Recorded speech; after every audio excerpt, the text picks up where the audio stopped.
There we are. All right, ladies and gentlemen, thank you for attending today's RMAC webinar. I'm Mark Horney. I'm the chair of the State of California's Range Management Advisory Committee that advises the California Resources Agency through the Board of Forestry.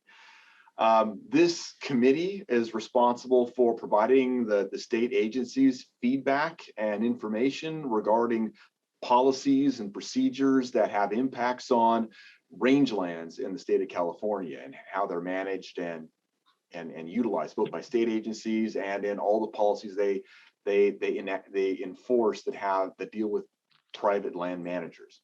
Anyway, one of the functions and operations of RMAC in recent years has been to develop the vehicle of using grazing animals for fuel suppression as wildfire became an issue. Now, people across the state of California, you're going to meet a number of them today, have been doing this for a long time.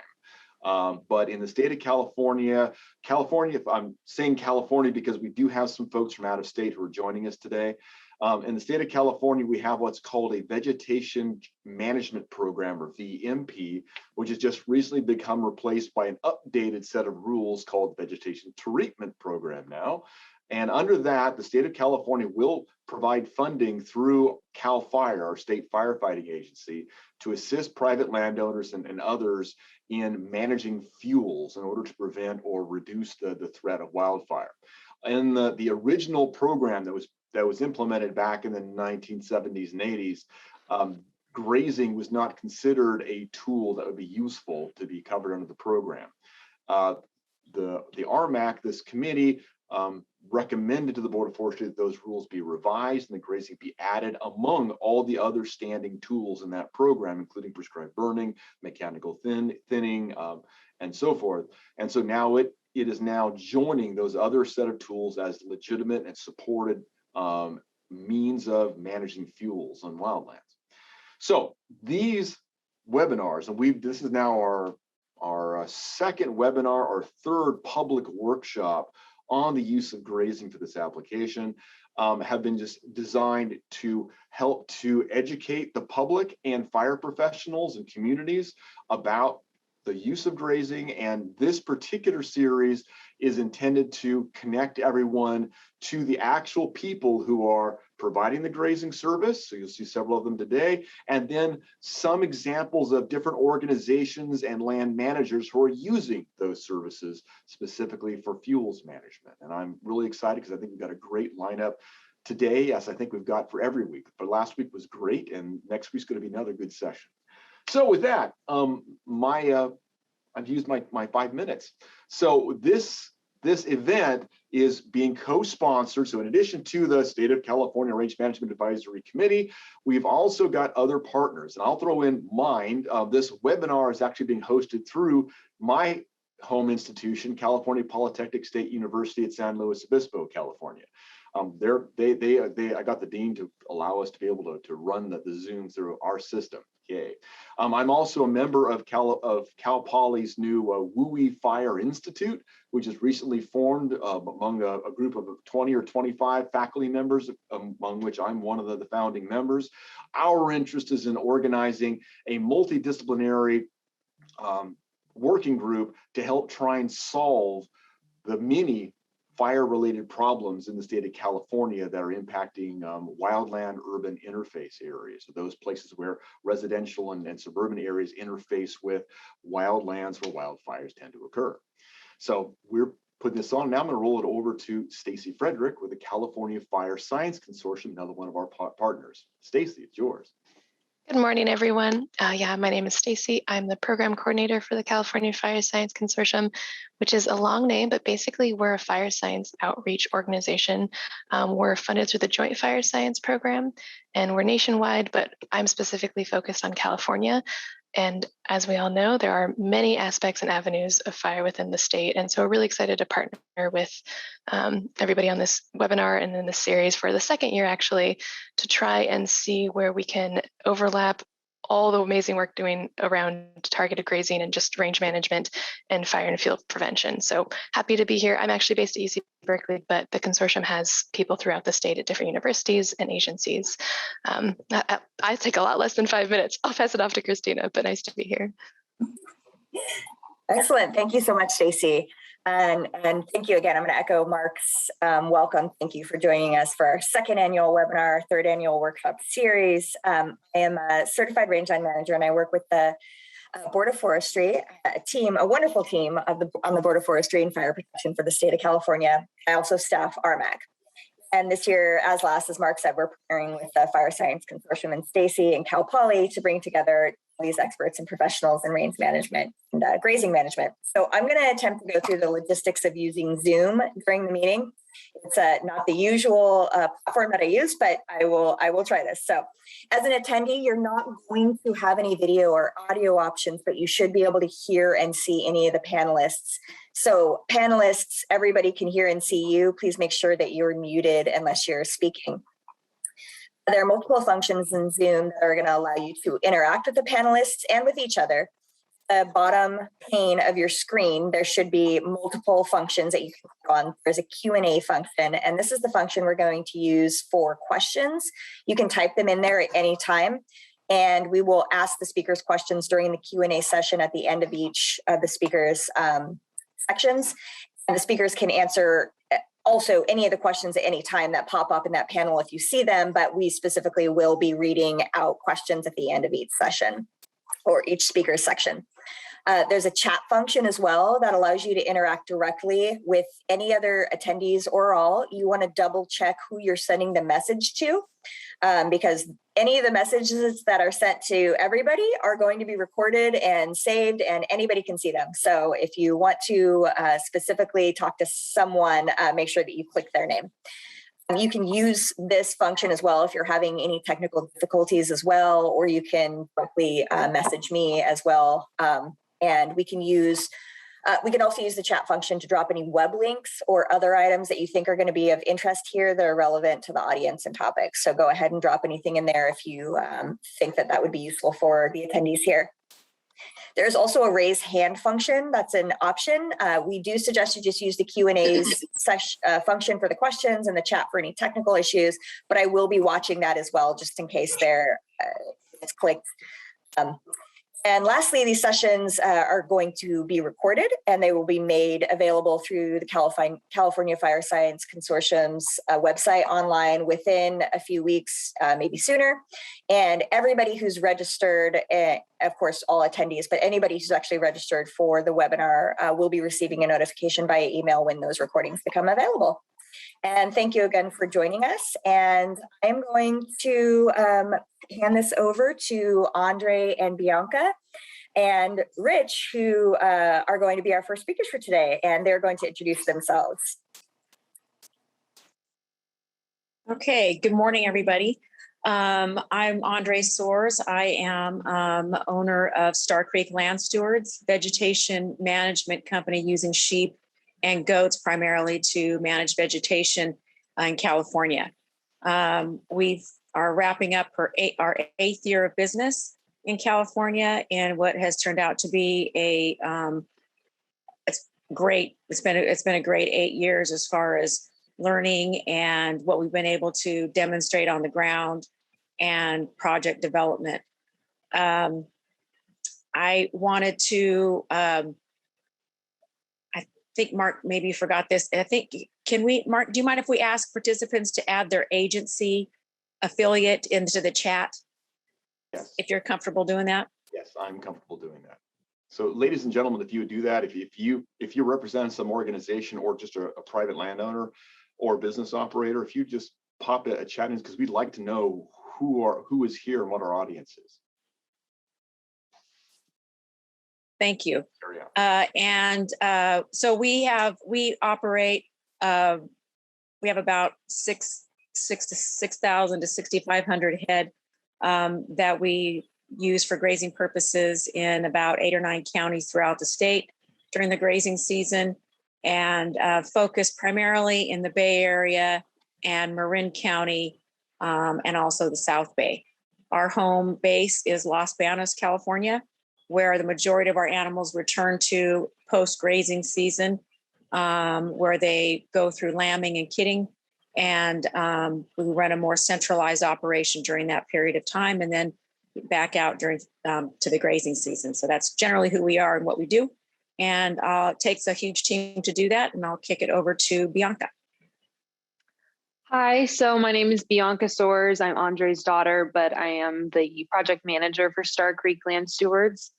I'm also a fourth generation sheep rancher. This is a business that our family has been doing for, I think, over 100 years now, coming over originally as Basque sheep herders, and we're still carrying that on today. So we're very proud to still be working in this industry, and we're both very, very passionate about it.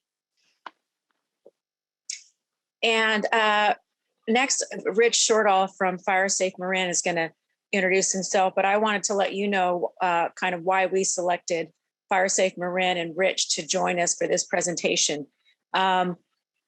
We're involved in lots of grazing throughout the state, and it's all been great, but I thought Rich's program and what he's put together in Marin County is really exceptional in that it's been so creative, so collaborative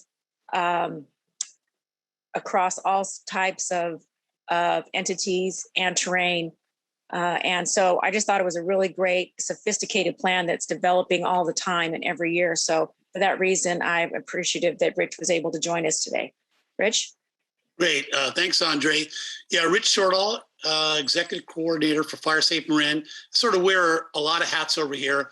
I'm also president of the Sleepy Hollow Fire Protection District, which is really where we started the grazing program.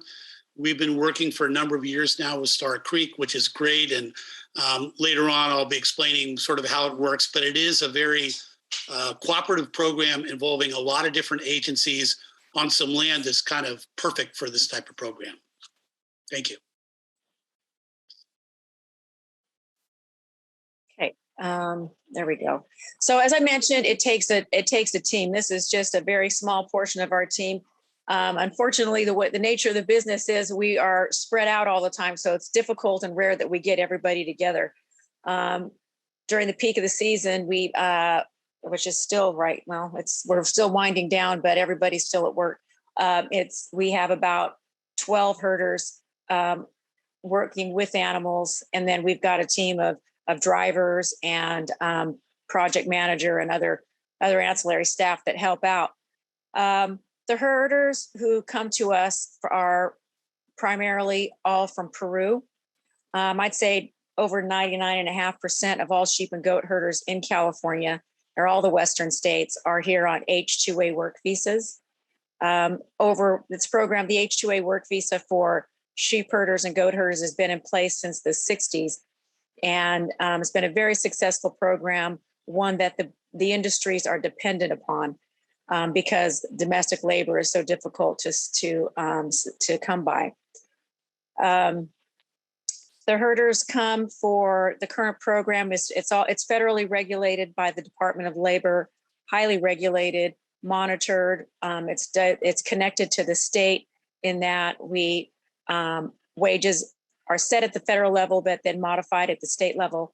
Housing is required by law. You need to pay for housing and food and communication for these particular herders. And all that is highly regulated, monitored by the state by way of the EDD. Housing is inspected twice a year in California to make sure that standards are all maintained. And so compliance is a really huge priority for us with all of these regulations because we are so dependent on this wonderful labor source.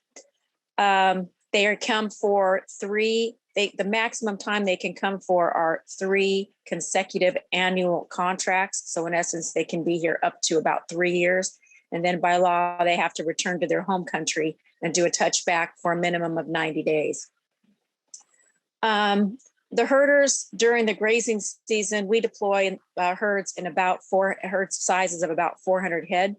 And what they're responsible for during that time is providing water, maintaining that water source, deciding when to move the herds from paddock to paddock based on what they're seeing on the ground, as well as their assessment of the animal health. That, of course, requires a lot of fence building, and so they're doing that routinely during their course of stay at any particular location. You'll see in some later pictures some other very important partners that we have in our company, and those are the training, are the herding dogs, and they're an essential tool for us, and particularly to the herders on the site. So the herders all train their own dogs with the help of an older dog. And so that's an important, crucial element of the sustainability of our operation. They're also in charge of herd health.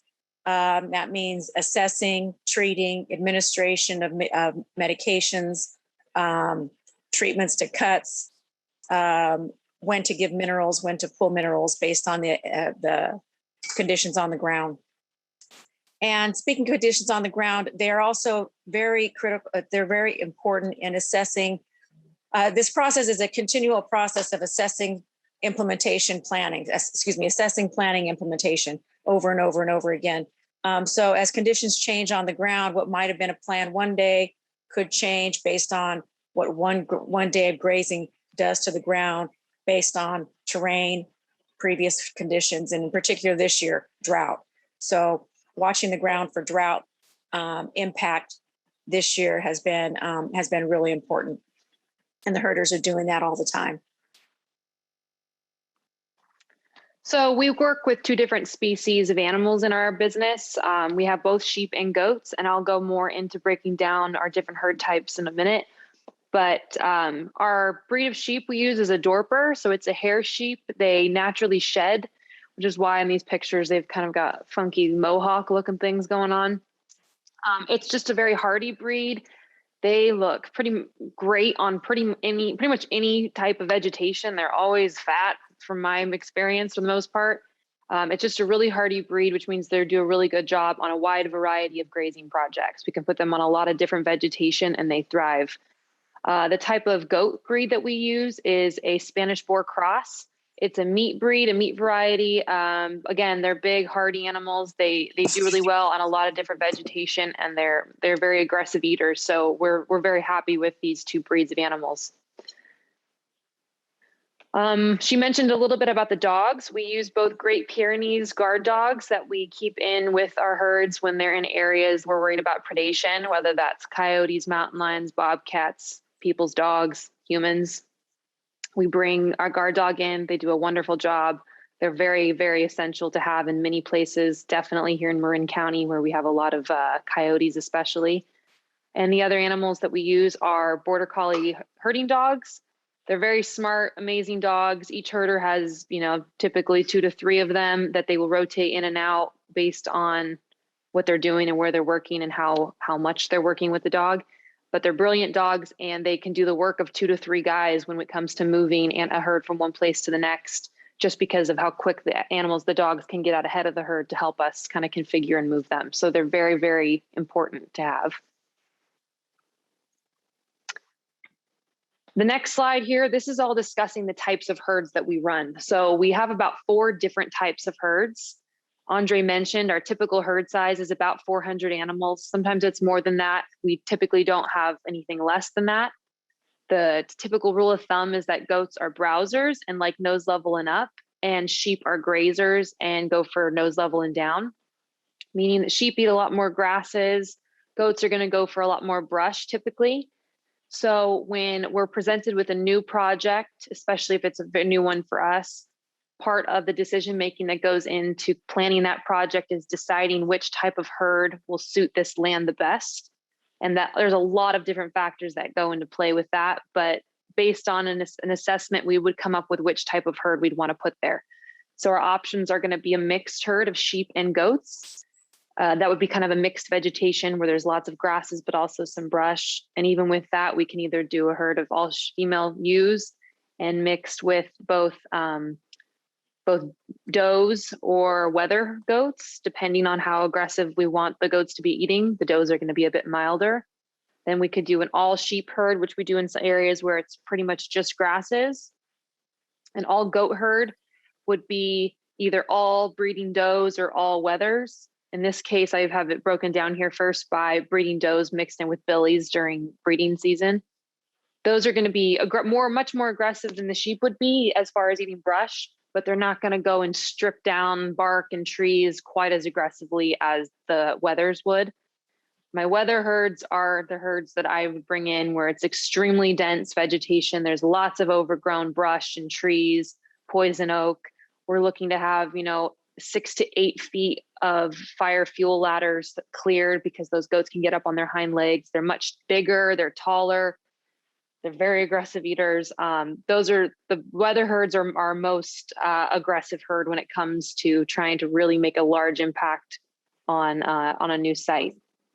And I think we'll discuss a bit more about this later when we talk about our work specifically here in Marin County, but we initially started out working here with a mixed herd of sheep and goats because we were kind of testing things out and there was a pretty good mix of grasses and brush. We quickly shifted to bringing in all goat herds because the brush was really what we were working to kind of control and push back. And after about 4 or 5 years of using goats, we're now shifting back to using more sheep and more female goats because the goats have made enough of an impact on the land that we're seeing a lot more grasses coming back rather than quite as much coyote brush and broom and poison oak. So it's been really exciting to see that change happening. People are really happy with seeing that there's a lot less overgrown brush that's encroaching in the land. It's a lot more opened up and a lot more grasses. And, we have to constantly be ready to change up our grazing plan and our herd plan based on the project. It's not like you put one herd in one place every single year and run it the same. You have to be able to adapt that based on both the vegetation that is present as well as Mother Nature when we're in drought climate, especially.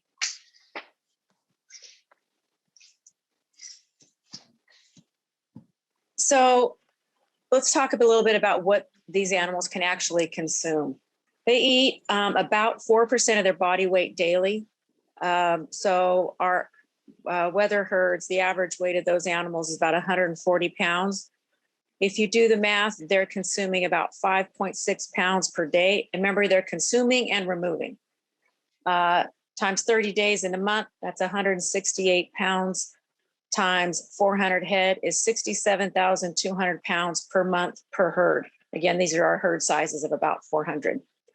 In Marin County, which is the area we're featuring today, when we have 3 herds grazing there, we're removing 201,600 pounds per month. We're there for 5 months out of the year. That's over 1 million pounds of forage being removed from the landscape that might otherwise be treated with chemicals or other means, or worse yet, depending on your perspective, becoming fire fuel. And they do so all while improving the soil and inducing sequestration of carbon. So I know I'm probably speaking to the choir here, but this speaks volumes to me in that it's just a win-win. And once you see it, it's hard to think otherwise about why this maybe wouldn't work. But it's just a great system. Next slide is carbon cycle. And again, I'm probably preaching to the choir here, but we know all the benefits that we provide on the landscape. And sheep in California, we think just sheep alone in California, we think are taking off. Oh gosh, I can't see it because my screen is so small. Bianca, can you read that? 700 million pounds of grass. Yeah, annually. That again might otherwise be treated in some other way. And remember, these are forages that are not grown for this purpose. So we're not there aren't resources that are going in. There aren't man-made resources that are going into producing these forages that these 500,000 head of sheep every year take off the land. This is forage that's repurposed, either crop residues, fire fuels, or again, those that would otherwise be treated in some other way. Bianca, can you read the UC Davis stuff? I can't get my screen to get that big here. No, I can't. Okay, I can't. But they can read it. They can read it. Recent research at UC Davis suggests that grasslands sequester more carbon than forests. So Well-managed grazing programs have some sustainable, beneficial impact to our landscape, no doubt. The grazing process. So you're going to hear this come up a lot throughout the rest of this presentation, I think, and that is communication can be replaced. Good communication is paramount and can't be replaced by many other things. It starts from the very first exchange between a client and a grazer, and it has to run seamlessly and continuously and great. We have good feedback loops throughout the entire program projects in order to be successful and sustainable, in my opinion. The first exchanges you have between a grazer and a client, my goals are typically that's over the phone or via email. And my goals are to, of course, hear what their goals are, and then provide a little bit of education and manage their expectations around what the livestock can actually do for them. People are becoming more and more aware and educated about it, fortunately, through programs like this.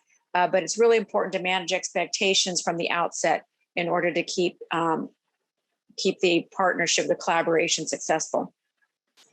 We never show up at a site unless we've been there before without animals to do an assessment. And when we go, we're looking at the vegetation at the time. Of course, oftentimes that's months ahead of our actual grazing time. So we have to be cognizant of that. But we're assessing the vegetation, predicting what it might look like during peak season or whenever the targeted season is. Assessing for accessibility of water, where we might put a camp, loading and unloading sites, map development, sequence of project, and overall safety. All of those things have to be considered from the outset, and then fine-tuned until the moment you get on the ground with the animals. And then when you're on site, you're constantly reassessing those because things change all the time. There's, every operation, I'm sure, does it a little differently, but you have to, in my opinion, you should arrive on some sort of proposal and contracting, not service, but process with your client that satisfies both parties with regard to expectations on both parts, as well as any insurance requirements that need to be made to satisfy the client. Then we do staging. So we come in usually at one day before, put up fencing at the first paddock, set up water, make sure we're prepared for when the animals hit the ground the following day. When the animals arrive, everything needs to be in place. So you see pictures down below. This is the typical arrival day. We're showing up with a water tank. We're showing up with the herder's camp. Lots of resources go into staging and unloading and loading these projects. On the right, I really like this photo because it's we were on the ground one day, and this is Bianca talking to Nestor, one of our herders. On the left, she's interpreting a map with Nestor on the left, and on the right is Todd Lando, who was working with Fire Safe Marin and Marin County Open Space representative, because we were collaborating on grazing on county property with alternate funding. And so it just takes a lot of people in the planning. You really have to get out there on the ground to make sure everybody understands what the goals are and how we're going to arrive at those. How are you going to arrive at those goals?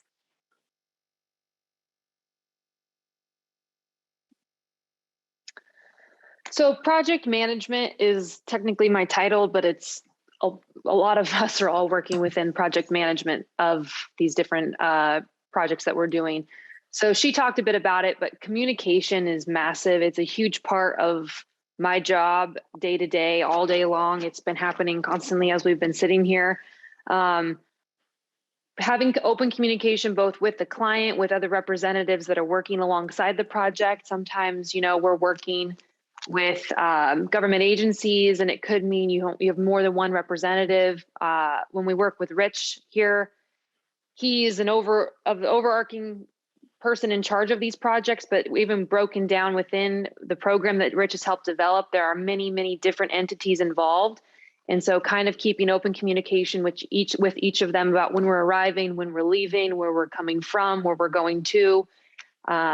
There's constant communication going on just as far as planning purposes go. And then the other aspect of communication has to do with both when we work in public and private projects, there are people everywhere. The public is around all the time, whether it's a public project that's happening in a park, and there's going to be people walking by and seeing your animals and seeing the herders work and seeing you work, or you're working in a neighborhood and neighbors of the client that you're working with are going to be out seeing the animals and things.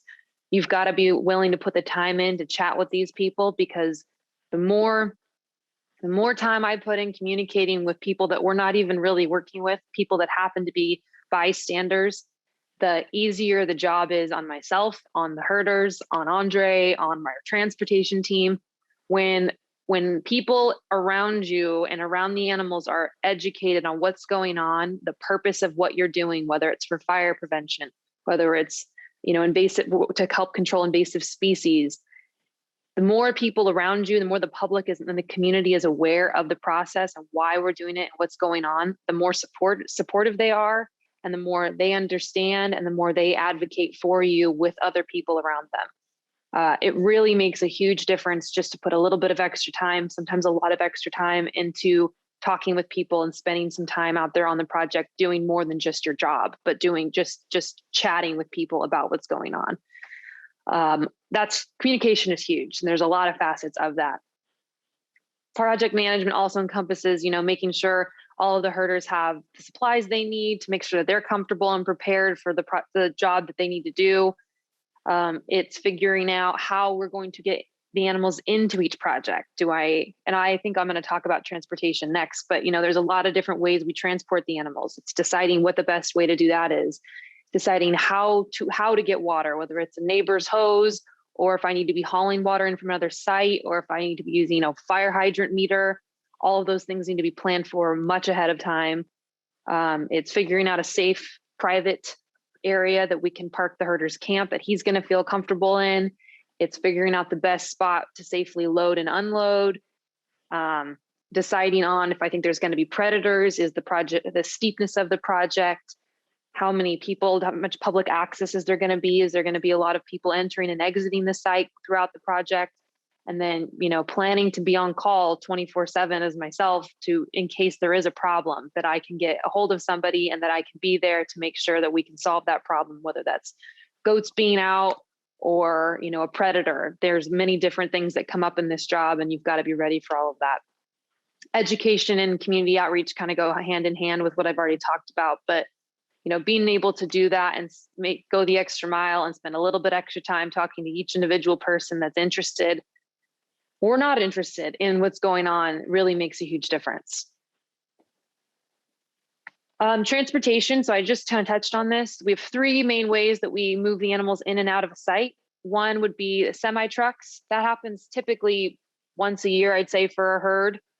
And that's usually our big haul from being down in Los Banos up to or down to wherever we're working when we go longer distances. We can fit nearly a full herd on a truck, depending on the size of the herd and the type of herd. So we'd use the trucks typically once a year or twice for the move up and the move back down. Walking happens a lot here in Marin County. I will show you a map in a minute of where we are working, and I'll explain that we unload at one spot with a truck and we don't pick them up in a truck until 3.5, 4 months later, after we've been walking from one project to the next for about 4 months. So we do a lot of walking. Walking's great. Sometimes it's also never walking. It's almost always a run, but it's a really beautiful site. People love to see it. It is pretty low stress for the animals. It can be a little high stress for me as far as coordinating traffic and, bystanders and things, bicyclists, but it is a really efficient way to move the animals when applicable. And probably our most common project way of moving animals in most of our areas, not particularly here in Marin, would be with our gooseneck trailers. So that's actually my little brother hauling them in that picture, but we move animals a lot with gooseneck trailers. Again, it depends on which type of herd we're moving to how many we can fit, but they work really well. And figuring out a way to maneuver those trucks into a lot of the places we work in is a really important part of the job that I check out prior to the animals arriving, because otherwise that can be very, very tricky. This is our annual cycle. It's a little confusing to find a beginning and an end of our year because things don't ever end. But we've started it out here starting in the fall, which is typically the end of our grazing season. So all of our animals pretty much come home to Los Banos area. Our sheep will start having lambs starting in late October, early November. And then that carries through until December-ish, maybe into January a bit. And then starting end of January, we start kidding season. So then we're in kidding season until March, maybe. And then as soon as that ends, we begin grazing season with the animals that have not just had babies. We are weaning babies at that time. And then we're out on grazing projects starting in the early spring. And then we start it all over again. So some of that is overlapping a bit, which is why it's nice to have both weather herds that we don't have to worry about breeding or lambing or kidding. And then we also have, a portion of our doe herds that we're not breeding every year so that they can be out on projects. It kind of changes, but our cycle is, there's always something happening. These are just some pictures from kidding season and lambing. This is actually from docking day here on the right with the sheep. That's why they're all in the corral. They're a little bit bigger. Goats here on the left. These are some photos here of grazing season pictures. So on the left there, you can see one of our signs: don't touch electric vents, keep your dogs on their leash. And the animals are out in that paddock. That's here in Marin County. That's right alongside a neighborhood. And on the right, we've got a mixed herd of both sheep and goats, and they are grazing also here in Marin County, a bit later in the season. As you can see, the grass is already very dry. That was this year. But, just some comparison pictures here of different herds in Marin County. This is our map that we use mainly here in Marin County. So Rich will discuss and go into this more. What I really want to highlight is that these 3 different colored arrows you see represent 3 different herd paths. So each of those, I will run 3 herds on this project at once. Each of those arrows is 1 herd moving. We unload them typically April 1 on Lucas Valley Road. I don't remember if you can see my mouse or not, but Lucas Valley Road is up at the top there. And we begin grazing with all 3 of them around there.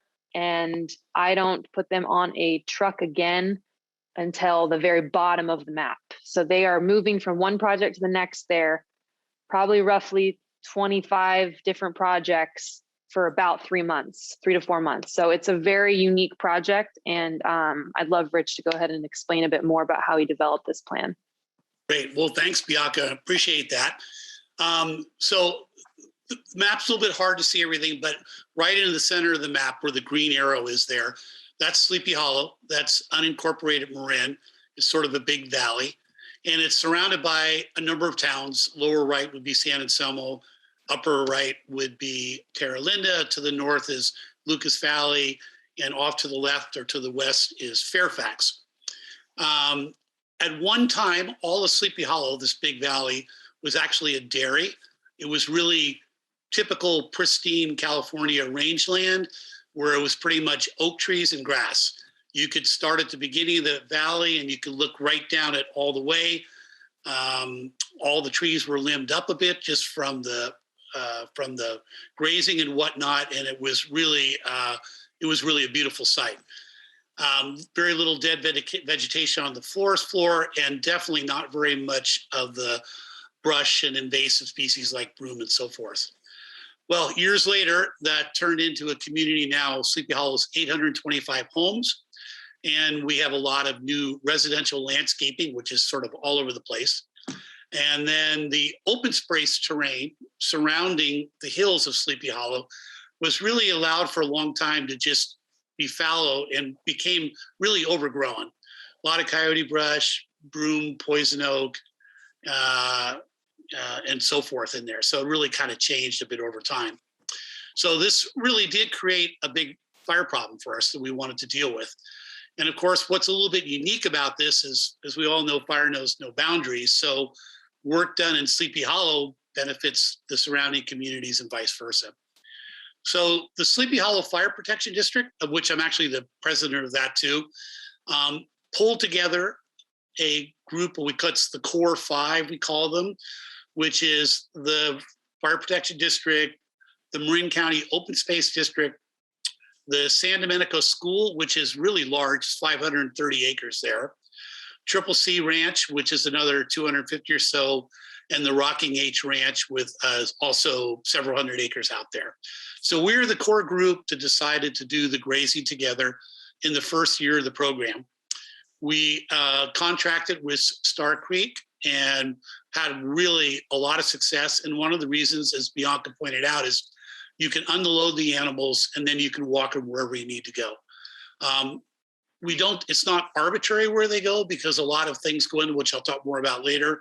So for example, there's certain areas with quote goat grass that we want to graze at certain times of the year. And there's a lot of other considerations go into it. Well, the program was so successful that all the surrounding communities wanted to get in on it. So we added Terra Linda, Fairfax, San Anselmo, the Ross Valley School District the next year. And then there's several fairly large private homeowners associations that also liked it, thought it was great. So we added them to the project. So there's a lot of partners within the program. And everybody's relationship to the program is a little bit different. It just sort of depends on where you are. Basically, the owner of the property is responsible for paying the grazing fees, but properties that are in Sleepy Hollow proper, the Fire Protection District is in a position to provide some additional funding to make sure that we really are covering all the terrain the way we want to do it. So the terrain here is really perfect for grazing. We've heard it more than once. You can really walk everywhere, including all the different towns and whatnot. And the terrain itself is not super steep, and it's not like, say, Mount Tam that we have here in Marin County, which is really heavily wooded and not conducive to the grazing. So this is perfect. We still have a lot of oak. We still have a lot of open grassland. We did have a lot of coyote brush in particular, poison oaks and broom. And all of that was really perfect fuel for the growth, for the goats, and at the same time helped us with our fuel reduction strategy. So the basic strategy on that is we're not grazing everywhere. The first thing we want to do is create shaded fuel breaks along the ridge tops. That way the firefighters can get up there and they can make a stand. They can get their equipment there even if there's a fire going on. And depending on the strength of the fire, that's also a way to reduce the amount of heat and fuel that's burning coming up there. So that's sort of priority number one, and all the ridge tops are grazed to create the shaded fuel break. The second part of it is defensible space. So there's a lot of open areas, but then those open areas abut against homes. If you look at sort of the right side of the screen going up a little bit, that's the community of Terra Linda. There's kind of a squiggly yellow line along there. That's the grazing that the goats do. They're creating 30 to 50, 60 feet of grazed land behind all those homes there. And that's a common strategy that's employed throughout here. When you get to the campus of San Domenico, same thing. There's a lot of focus on where the heart of the campus is, and then there's some other areas that are more strategic in nature. So it's really not just turn them loose. There is some thinking that goes into where we're going to graze. One thing that's been really great about the program is over time, we've really noticed a change in the landscape. When we first started this about 6 years ago, it was an awful lot of brush in some of the open space areas. Having hit that every single year, it's really been knocked down quite a bit. And the land is turning into a state which is closer to what it originally was, which is open grasslands. And then even the oak trees, thanks to the goats, are getting limbed up because if there's two things they really like, they love coyote brush and they love oak tree leaves. So they'll get in there and they limb them up for us. It looks great. And you do this for a few years and all of a sudden the land starts really changing, I think, in a very positive way. There was some talk, I think Andre brought it up about carbon capture and whatnot. Just like most of California, we have a very strong environmental community here in Marin County, and carbon capture is very important to them. And a lot of those that keep up, we get a lot of questions about carbon capture, but in fact, the grazing is very helpful for that, and we think that's helping things out over time. We've had a lot of lessons learned. So things change, as Andre and Bianca both pointed out. From year to year, it's different. Weather's a big factor. So if you have a lot of rains, you're going to have much higher grass. If you graze an area and then have a late rain, that can bring out certain species that normally wouldn't have been supported from that. If you have a drought year like we do this year, that also changes the strategy to it. And then as the landscape has changed, it's also changed the strategy. So when we first started, we needed the large weather goats because it really, most of the work was focused on heavy brush. But now more and more of the land is getting converted to grassland. So we're putting more sheep in with the herds, and we're seeing the results really look a lot better. The heavy stuff is still getting hit, but then the sheep are bringing the grass down in a better way than was done before. And I think the last thing is, from a public relations perspective, as Bianca pointed out, an awful lot of her job is also dealing with the public, because there's a lot of people in this area. You can see all the homes around here. So people are constantly walking in these open space areas. They see the goats, and I would say almost everybody loves the goats. I mean, I get emails and phone calls about them all the time. When are they coming? Where are they moving to? How can I go see them? How does this work? The whole 9 yards. It's a very, very popular program.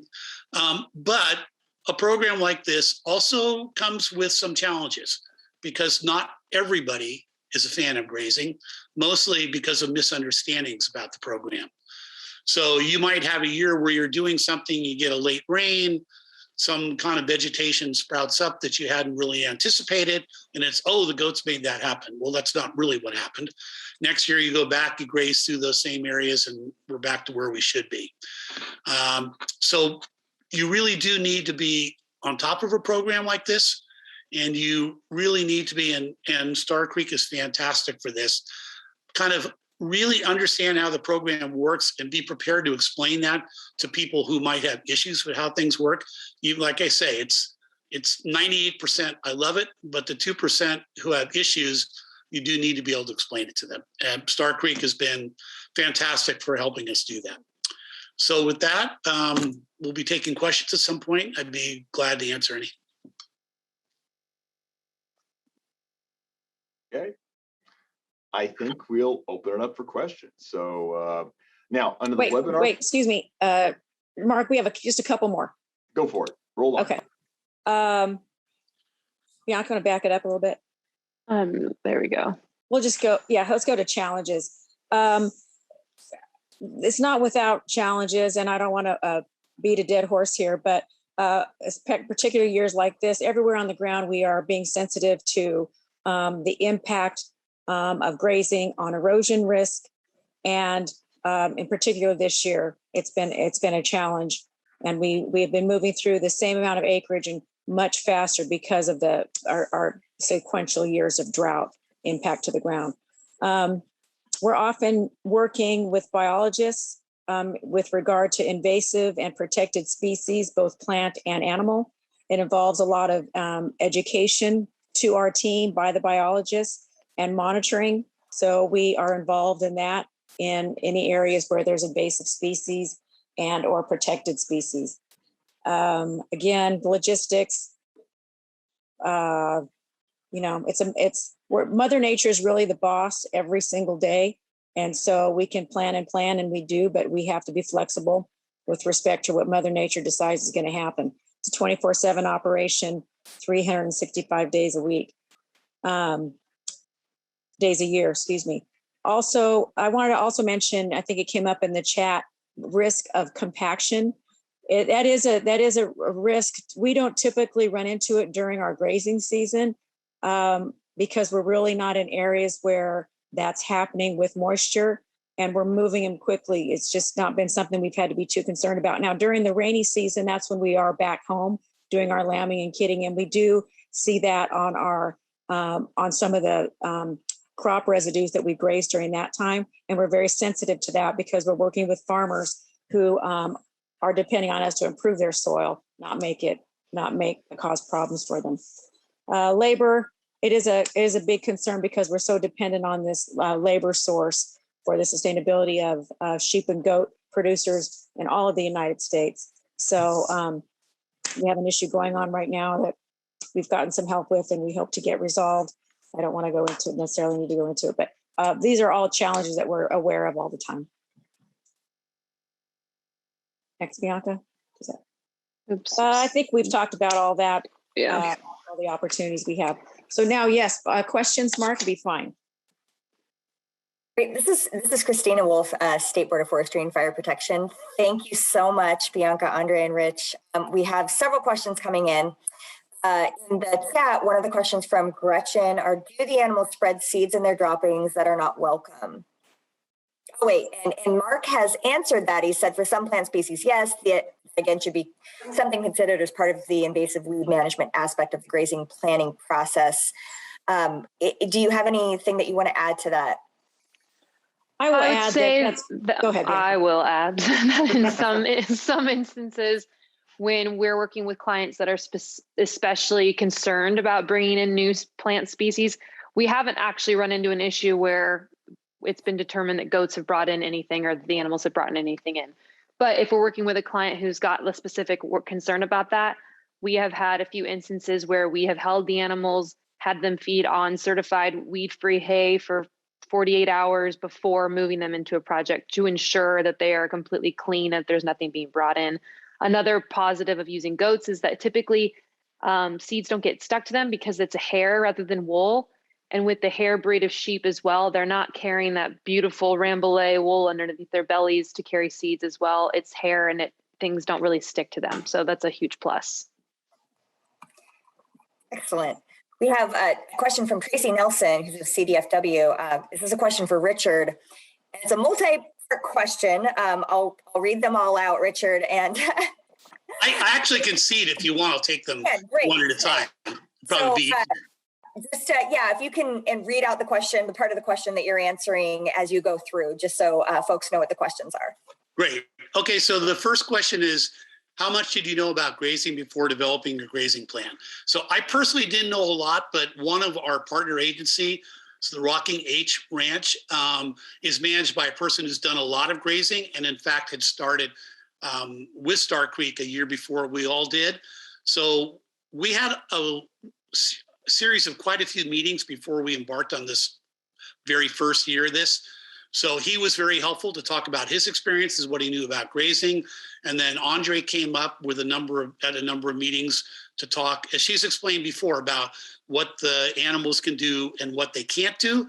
And then from the fire perspective, we had representative agencies. As I mentioned, we had our own goals relative to defensible space and shaded fuel breaks and how would all this work together.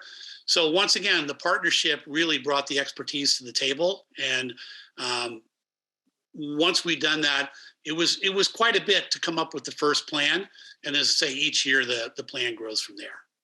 There's a lot of learning involved in the first few years of doing this, isn't there, Richard? Honestly, every year is a learning experience. Even this year is quite a bit different because of the drought. It's a very dynamic process, and you need to make adjustments every year for it. So the one thing we didn't do, I wish we could have, I'd like to have brought a university in to study this from day one, because I think the progress from year 1 to year 5 to year 10, I think it's actually really going to be transformative in a very healthy way. It would be great to have documented all that and all the things that happened. So maybe it's not too late to get that going.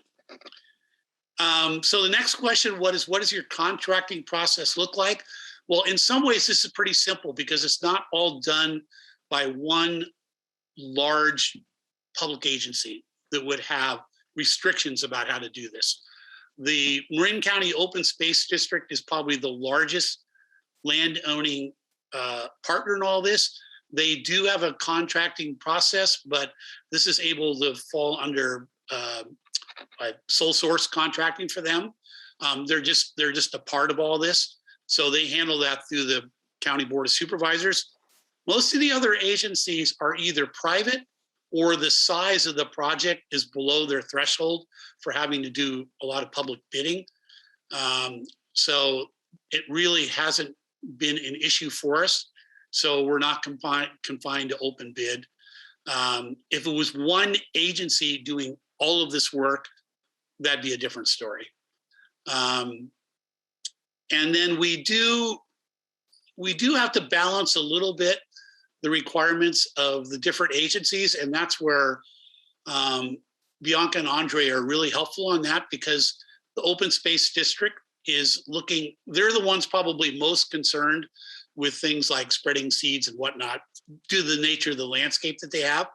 So we have to work a little bit differently sometimes with them than we would with a homeowners association that's basically clearing 3 acres behind their property. They're pretty cut and dry. So it is a little bit different from person to person. And what is the cost per acre? It's approximately $1,000 per acre. What's the comparison that for mowing and manual removal? It really depends on the agency. That really makes a big difference. But one of the things is pointing out the removal is a significant part of the expense of doing it manually. So in my own opinion and what we've seen, this is a very, very cost efficient way to do it. And a lot of the terrain that the animals are able to work in would really be difficult for doing manual removal. Can I add something here? I just want to add, because of the creative nature of the project in Marin, something that Star Creek did there, which is different than most all other places that we graze, is we have a standard per day rate as opposed to per acre. And so depending on the year and the vegetation, sometimes they're grazing more than an acre per day. Sometimes they're grazing 2.5, which is more like maybe what they did this year. Isn't that what we decided, Bianca? Yeah, Like, close to that. Mm-hmm. So I'll tell you what the rate per day model has worked for, with the benefit that it's given Star Creek, and I think probably to Rich as well, is it's helped the process stay fluid and adaptable.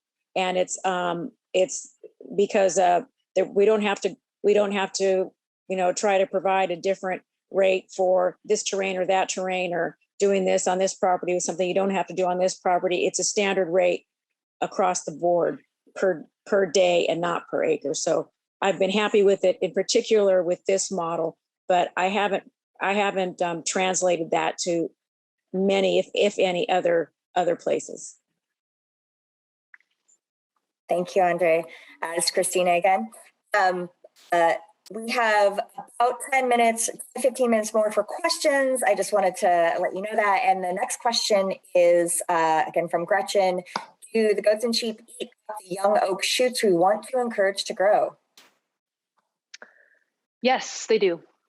So depends on the type of project and where we're working. In a lot of areas, like Rich was saying, we're not grazing every acre of open space. There are designated areas that have been determined for fuel breaks. And it's often in those areas that we are not trying to encourage new oak sprouts to come up. There's plenty of those happening below and above the fuel break, but in the actual fuel break, the goal is, especially when we're on grazing fire roads or behind homes, we want that to be opened up so that if a fire were to come, both the fire trucks would have access to drive along those roads, and then hopefully a barrier is brought between the fire and the homes. So in a lot of places, we're not trying to encourage new oak sprouts to come up. In areas where that is happening, whether it's, pretty much goats will want any small tree, to be honest. If people are worried about protecting those, I have a couple of suggestions for doing that. Typically, that involves wrapping them with chicken wire or building a little hog wire enclosure around them. That's not something that we do. That's something I ask clients to do if that's something they're interested in. But I would say in general that the goats want the small trees. Yes. Thank you, Bianca. A question from Tracy Nelson for you and Andre regarding the project you presented. Is there competition from other grazing outfits to supply grazing services? Sure, I can take that. She suggests that the trend for the demand for services is outpacing supply. Is that correct? And are there any ideas about how you could encourage youth to consider developing a business like yours? I think that there is competition for the grazing service office to supply grazing services throughout California. Yeah, I think those businesses are growing. There's, a few more starting up, it seems, every year. But I still think there's plenty of work to be done out there for all that are involved. Any ideas how to encourage youth to consider developing a business like yours? I'm going to be honest with you, I haven't had a lot of time to think about that, but I would say that it's very important. This business, in comparison to a commercial meat operation of either sheep or goats, I would say is quite different. You need to have someone in your outfit providing you need to have lots of other skill sets that you don't need to be so refined in a commercial meat and wool operation, including, you need business acumen, you need to be able to articulate what you're doing. You need to be able to create an environment where you are protected from liability, and you need capital. So what I would tell the youth is there's a lot of other things that you can be doing to develop those skills that you might want to consider doing before you jump into an operation like this with both feet. I spent a lot of time doing other things before I began this, and in retrospect, it was the other things I did in my life that prepared me to do this. And if I can add, at the same time, as well as being able to cover all of those things you just talked about, at the end of the day, we're also very, very involved in animal husbandry, and having background and understanding of how to care for your animals is huge, because at the end of the day, we are providing a service, but the health of our animals is pinnacle to that, and making sure that they're on feed that's good for them and in safe places is also absolutely critical. Question from Gretchen. How many herders live in the camp? Are they in tents, and do they cook in the camps? One herder lives in each camp. There may be an incident a few times a year where someone will bunk overnight because of an event that needs to happen in the morning or something. But all of our camps, they're either certified for one, they can be certified for however many by law they can hold. But most of our camps are certified for 1 or 2 people. And yes, they can and do cook in the camps. But it's a camper, like a travel trailer. It's a travel trailer. It's not a tent. Yeah. Great. Question from Scott Dunbar is, how have you found the palatability of certain invasives to be for the goats, such as yellow star thistle, Italian thistle, Medusa head, hair barley, gorse? Well, specifically talking about yellow star thistle and Italian star thistle, they love it. Cows like it, sheep like it, goats like it longer into the season. So I'd say cows like it the shortest amount of time from when it's a bit softer. Sheep will eat it till it's a bit woodier. I have yet to see it at a point where the goats won't eat it. So they really, really like thistles. Some of those other ones you mentioned, I'm not quite as familiar with, but there really aren't many things that the goats won't eat. But thistles are definitely one that they are very interested in. Yeah. Another question from Gretchen. Mark did provide a response, but if you want to add to this, is the program appropriate in a mixed Douglas fir, redwood, and oak forest on mountain terrain, especially for wanting to create shaded fuel breaks? I think it depends on what the ground cover vegetation is. A lot of those are bigger trees. They do like smaller trees, so they would go after the bark and the leaves on those smaller ones, but it really is going to depend what the actual ground cover is in there. As far as steepness, goats do great on steepness, sheep are as well, but goats more so. But it would really depend on what the actual grass and brush looks like on the ground there. Excellent. Question from Ronnie Siegel. What areas in California do you cover, and what is the maximum terrain steepness you can handle? Yeah, related. We cover the greater Bay Area, Marin, Napa, Sonoma County, San Mateo County, Santa Clara counties. We've been to Southern California, but it has not been our focus. We're not opposed to going down there. It's just been a balance of resources to be spread so far north versus south is not something I've wanted to explore too much. And I should be able to answer that question with the steepness grade, and I don't know, but it's fairly steep. That doesn't answer your question, but I will see if I can figure that out and put it out on the chat. Have you encountered terrain that you wanted to graze that was too steep for them? Yes, but it's usually as a part of a greater project. Like Okay. there may be say there's a 8-acre project. There's a portion of it that the animals just won't get on. But typically, if they aren't going to get on it, there's usually not No forage feed. growing on it. Exactly. So, Yeah. Yeah.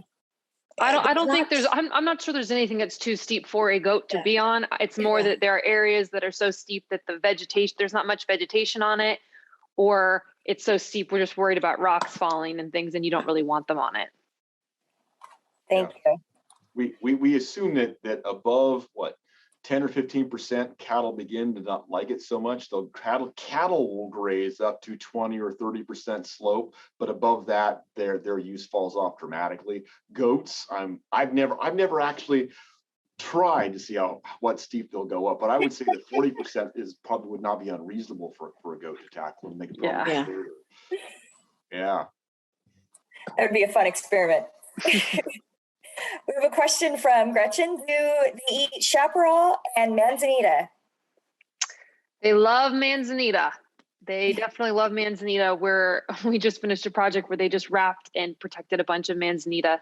Chaparral as well, different times of the year, yes. But manzanita, definitely, yes. Madrone as well, big fans. Especially when they're small.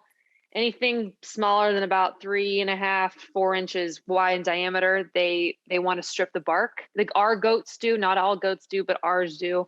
And you'll run into issues with that. Bianca, what species of manzanita are you familiar with working with? I'm not sure. Okay.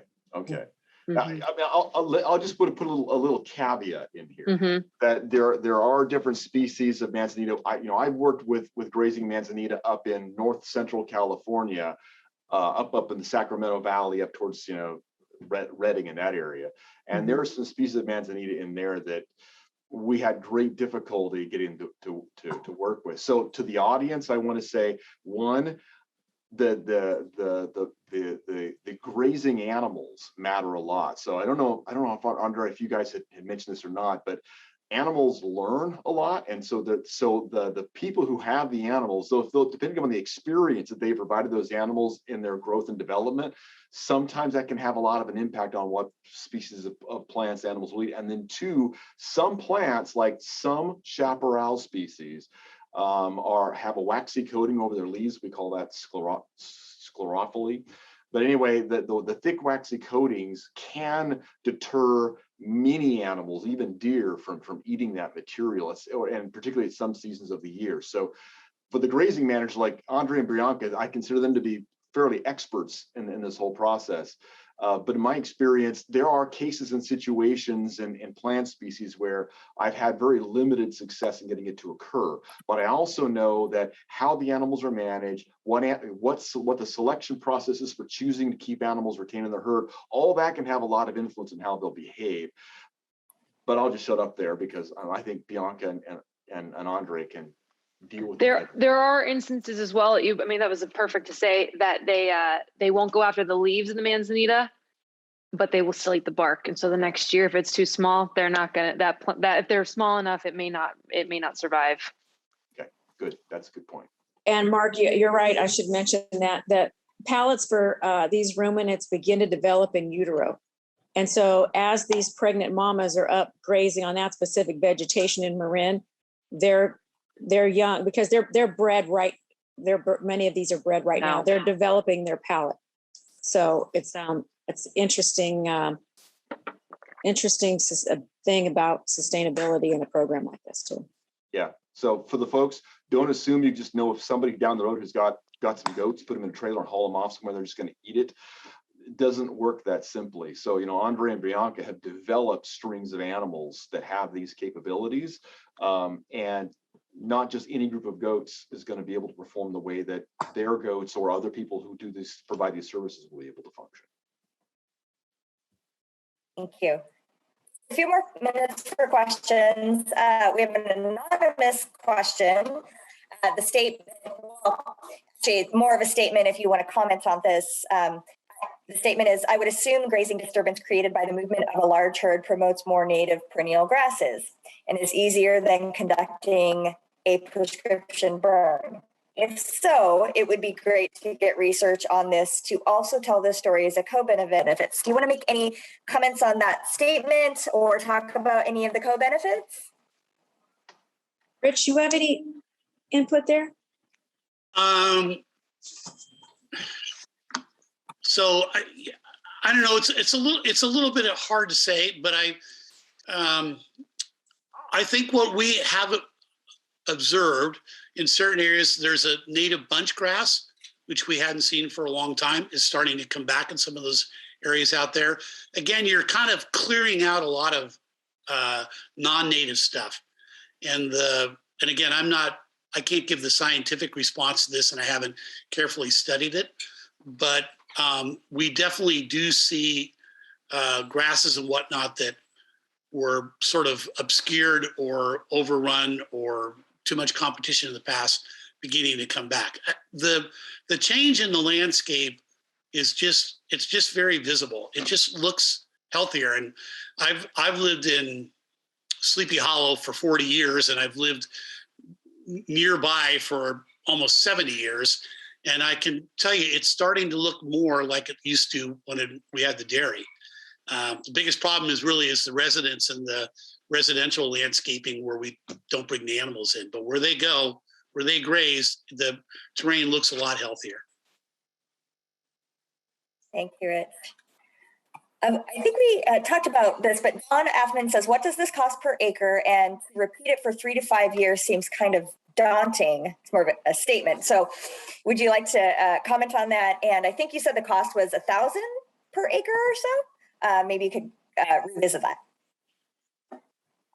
I'll speak to the cost a little bit. So again, there we're doing it in a per day rate. So this year, probably covering more like 2 to 2.5 acres per day.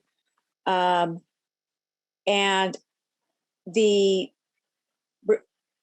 for example, this year, we're covering a lot more ground in less time. And so that's why a per day rate has made sense. And our clients have gotten more land covered for the same rate. 3 to 4 years, you have to, it depends on what your program goals are for your vegetation and what your limits are. And, I often, when I'm getting into an arrangement with a new client, we discuss that, what they ask, is this something I need to do every year? And depending on what we're looking at, sometimes I suggest, I often suggest in a really overgrown area, I tell them any time of year, you can't go wrong with grazing this at any time of year. So maybe have us come in the off season when it's less expensive in the fall or something. But then for getting next sequential years, maybe they do it for 2, then they're off for a few, depending on the vegetation that comes back. It's, again, Mother Nature is in charge, and you have to balance what's growing back with what your goals are and resources. My hunch is that, and Bianca and I have been discussing this, my hunch is if we don't get substantial rain this year, our grazing program in Marin is going to be, like Richard alluded, quite different next year, is my suspicion. Thank you. We only have about 1 more minute here. So a question from Jeremy Sagarella. What would you say are the top 3 reasons domestic labor is hard to come by? Because it's difficult to get domestic people to do this work. So these employees move with the animals, right? The animals follow the forage and the employees work where the animals work. So it's a nomadic way of life. Their responsibilities are to the animals, and they have to be very attentive to them.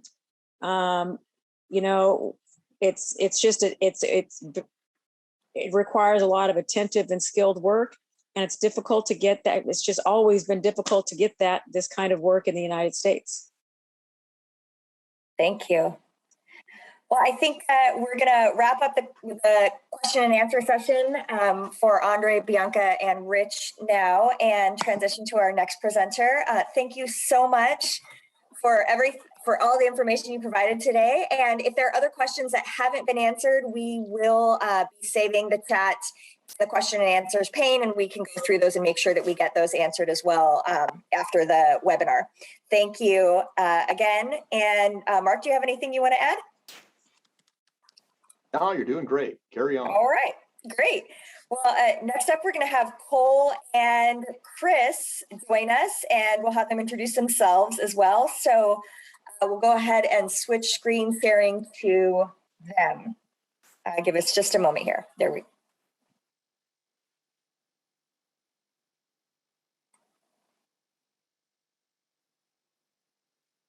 Mark or Cole, are you ready? There we go. All right, great. Oh. Hi, good morning, everybody. Excuse any ambient noise. I'm here in Starbucks. Thank you so much for Wi-Fi. I've been on a wild journey receiving a shipping container full of sheep handling equipment from New Zealand. So I'm on the road, and my team will let me know if we have any technical difficulties, and my comrade, Chris Danch, will take over if I have any issues. So Chris, why don't we get started? Sounds good. So I'll introduce myself and begin introducing Mr. Christopher Danch. My name is Brittany Cole Bush. I go by Cole, and I am the Community Supported Grazing Program Director in the Ojai Valley. And I'm also the owner-operator of Shepherdess Land and Livestock, also based out of Ojai County, or Ojai Valley.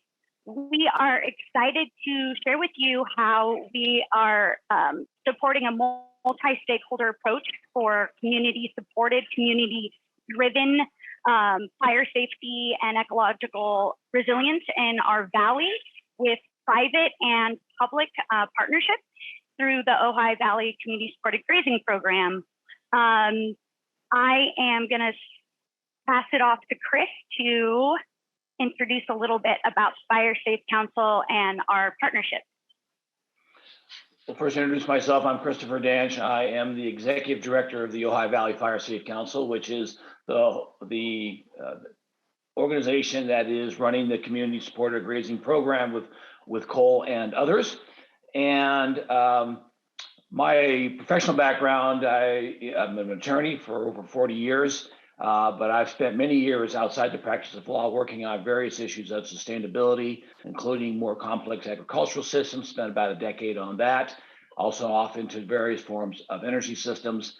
And how we came to the Community Supported Grazing Program, I think is a little bit of interest, and that is that I met Cole about 13 years ago at an annual conference of the Quivira Coalition in New Mexico. My daughter is also a rancher, now up in Northeast Oregon, and they're friends. And I met Cole, and she was just getting started in this whole thing. And through my daughter, I have been following Cole. So we'll get into a little bit how the context of this program is. But the story is that we had decided as Fire Safe Council that a grazing program was appropriate. We were inspired by Marin's example.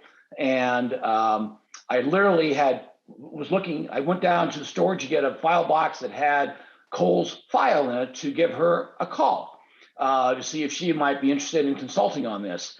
And while I was literally looking through the box on my lap, an email popped up from Cole saying, "Hey, I want to come to Ojai. Let's start a community supported grazing program."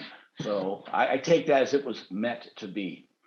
Thanks, Chris. Yeah, serendipity.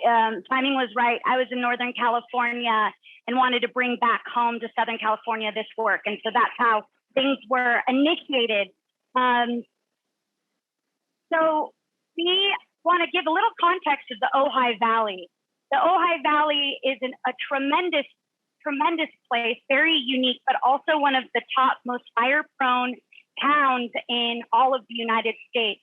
In 2017, it suffered one of the greatest wildfires of on record history. Thomas Fire. As you can see, check out the wildfire risk around our valley. Chris, you want to say anything too specific about the Ojai Valley and its relationship to fire ecology?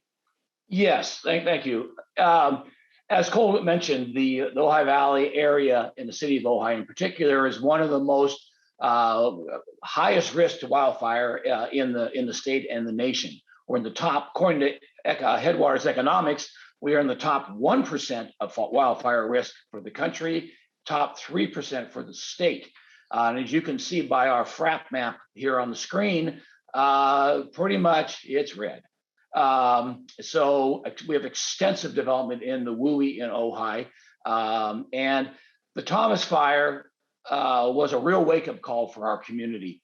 But for for particular unusual wind direction in the Thomas Fire, Ojai would have preceded Paradise, California, as the poster child of an entire community being taken out.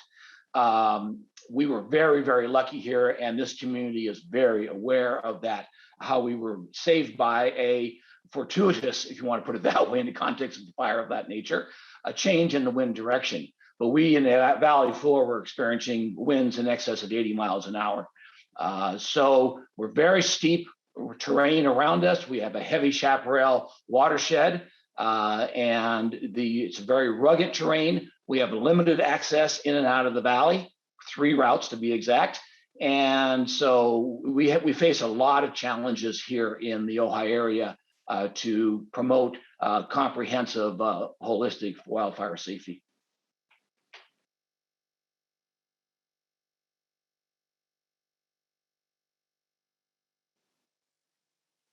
I decided to put a couple of these images in because you can really see what our fire risk is, given that we are just tucked into this valley, and see that the town is in fact just deep in it. Yeah, to take over, I mean, basically the entire perimeter of the city of Ojai would constitute a wildland-urban interface. So the brush goes right down to the residents, and we do not freely cut back the chaparral because we don't want to have type conversion, but we still have, due to a long history of grazing in this area in the past for the last 200 years, we do have large expanses of oak woodland with a lot of flashing fuels that are there to transmit any easily started fire to the chaparral. So, these canyons and the way the wind happens in a pyrocumulus like the Thomas Fire, it was consuming the brush in our area at its peak at 1 acre per second. That's how fast the Thomas Fire was moving. And the big danger, of course, being the ember cast into the town. So you want to share a little bit about the Ojai Valley Fire Safe Council, and since the Thomas Fire, really what is ignited in the action that the Fire Safe Council is taking? Thank you. Yes, Fire Safe Council actually has been around for 21 years. And through those years, it is doing a wide variety of fuel reduction projects, create the first countywide CWPP. It has, done a wide variety of education projects. Basically has quietly gone about its business in managing a large number of federal grants and a smaller number of state and local grants. And the Thomas Fire, as I alluded to earlier, was a real wake-up call. So a variety of stakeholders, including the city of Ojai and the county and others, came to the Fire Safe Council and said, do you want to take on a leadership role in creating greater community capacity to do something in the case of a catastrophic fire, which is only a matter of time. So with funding from the USDA and from Edison, Southern California Edison, a working group was formed and a roadmap was to plan this comprehensive strategy. In there, a variety of high priority projects and assessments were identified, one of those being the grazing program. So this program is being linked, is part of is a subset of a much larger planning effort to push a very aggressive, very ambitious comprehensive risk mitigation strategy for our area.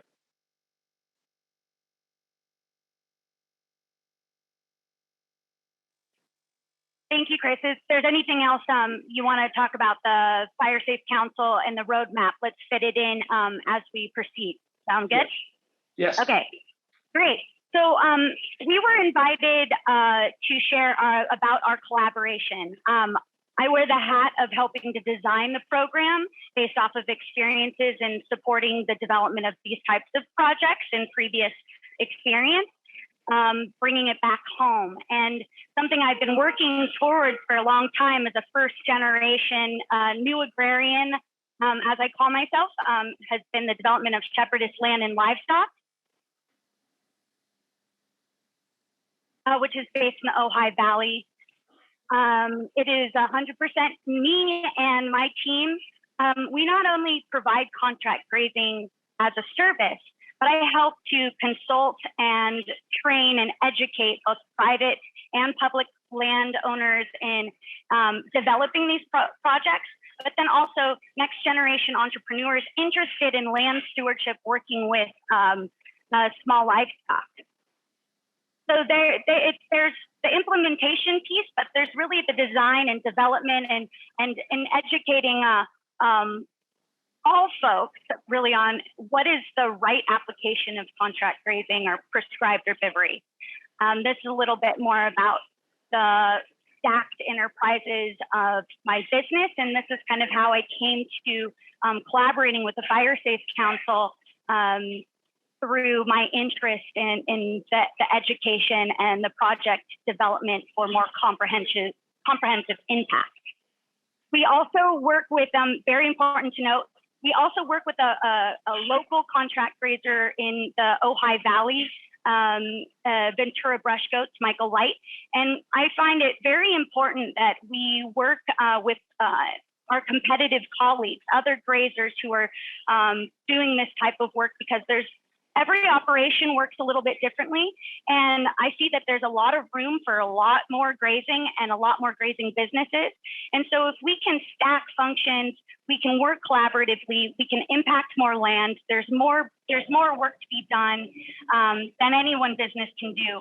And we can together set the bar for grazing services that are going to be impactful and successful. So Ventura brush goat success is my success, which is all grazers' success and success of the community. A little bit more about, this is a snapshot on the day of grazing in the Ojai Valley. I have a team of comrade new agrarians as well. So prescribed grazing benefits in the Ojai Valley specifically. Andre and Bianca, you guys did a great job at just highlighting all of these types of benefits and the technicalities. So I'm going to skim over a lot of those because we work with similar concepts and strategies in the technicalities. But what we have in the Ojai Valley, which is also similar to north, is a ton of star thistle. We have encroachment of mustard. We have post-fire, the succession of the vegetation that comes in year after year in our valley's recovery is bringing different types of infestation of undesirable plants and forbs. And we're finding that prescribed grazing is really impactful in areas that other treatments are not appropriate or not cost effective. Another huge aspect to the importance of our grazing is our supporting our watershed health. We are in severe drought. That's, I don't need to talk about that. But one of the partnerships that we're working to develop is with the Ojai Valley Land Conservancy and RCD, and seeing how not only are prescribed grazing for fire hazard abatement can work in the valley, but also how we can enhance our ecology through these projects. Grazing infested vernal pool, for example, is, sorry, I'm getting notifications, is an has been something that we've done in this year 1 of our grazing program. And I'll talk a little bit more about that coming. This is our first demonstration of the community supported grazing program. We'll talk a little bit more about that. We decided to graze this year.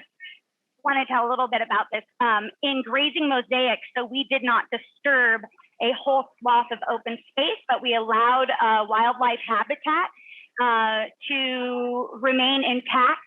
And every year our strategy is going to be to impact another part of the mosaic in some of our identified areas. I did want to point out in that last one, you can see how the sheep and goats take out about up to 6 to 8 feet of understory of those oaks, and the oaks do recover quite nicely. So what is the community supported grazing program? Chris, chime in if you'd like. So community supported, what does that mean? Well, so something that's really important to us to point out is wildfire, watershed, wildlife habitat. They don't care about property boundaries, political views, socioeconomic status. There are no boundaries. And so what we're trying to do is break down those boundaries and address all and stitch together how as many acres as possible to bring positive impact in defensible space, but then also the ecological enhancement projects. So our program is working to really bring multi-stakeholder approach in town, decision makers and public and private land managers in some of the highest priority fire zones to together both fund and plan and promote and educate how we all are a part of the.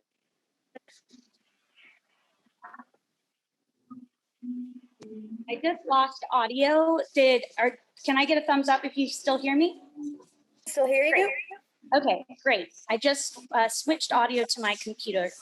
So pardon me if you get ambient latte making in the back.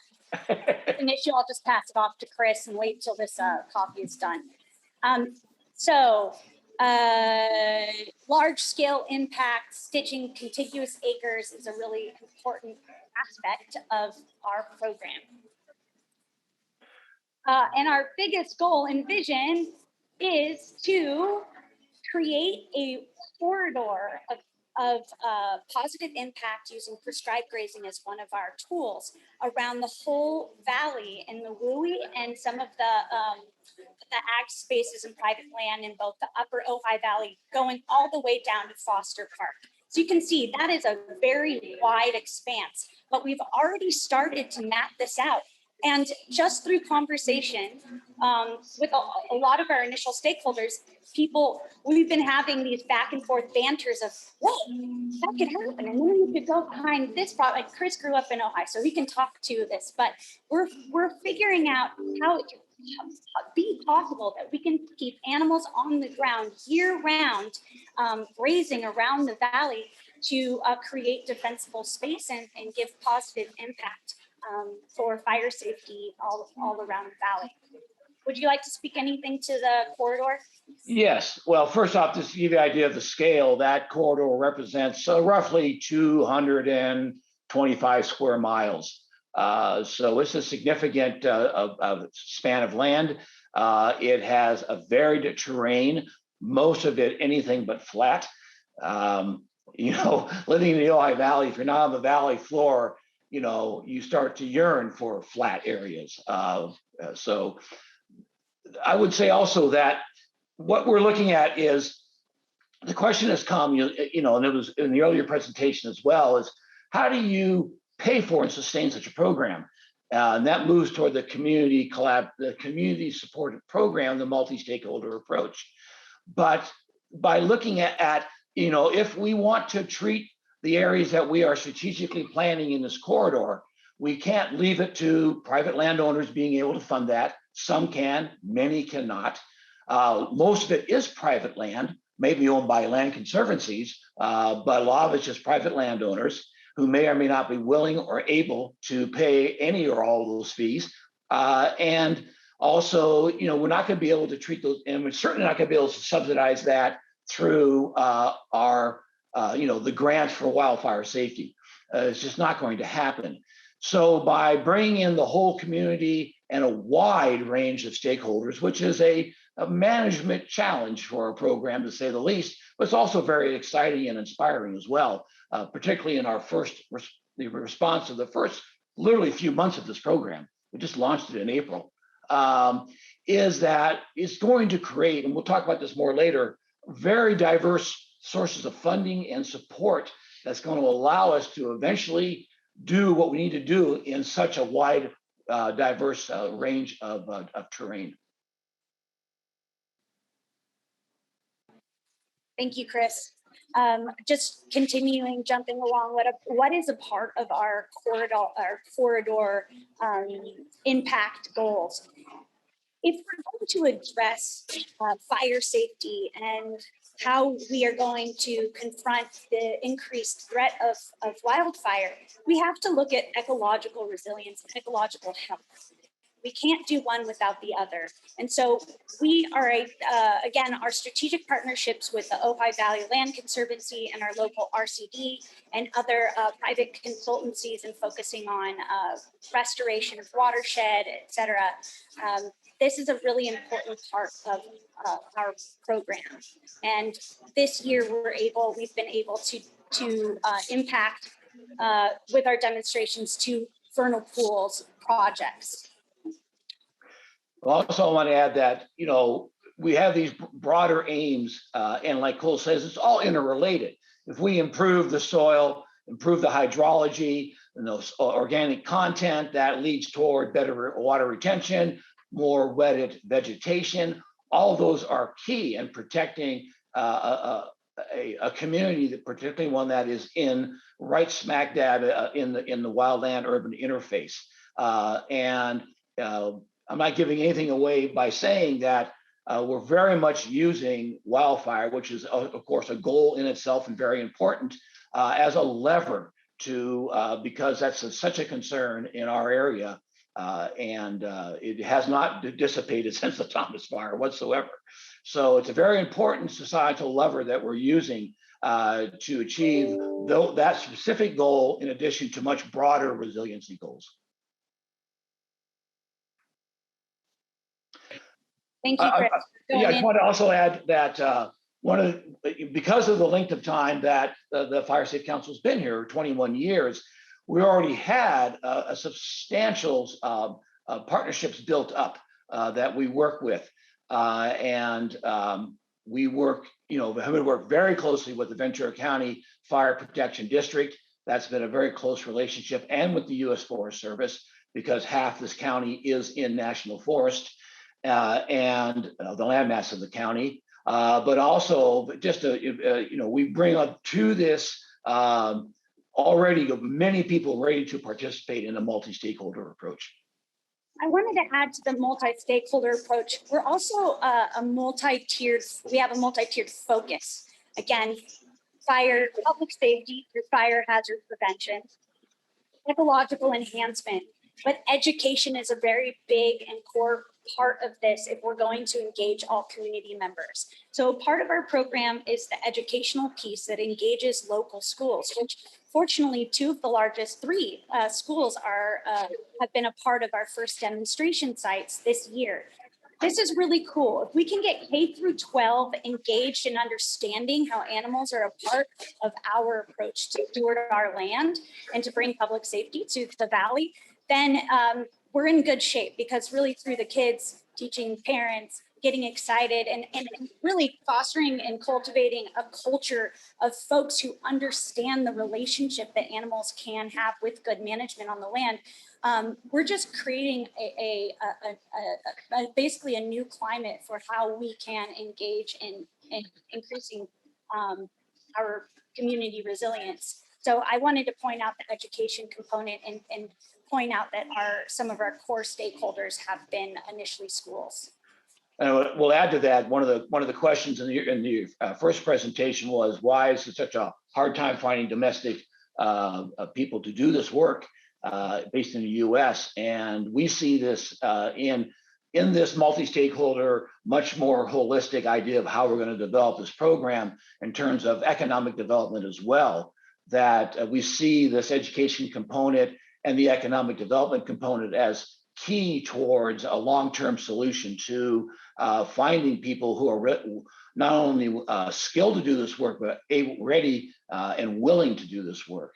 And so we're part of the strategy is that in building these local and regional food and fiber sheds that helps drive the program itself, we're going to go a long ways toward finding people who can actually make this happen as the next generation comes.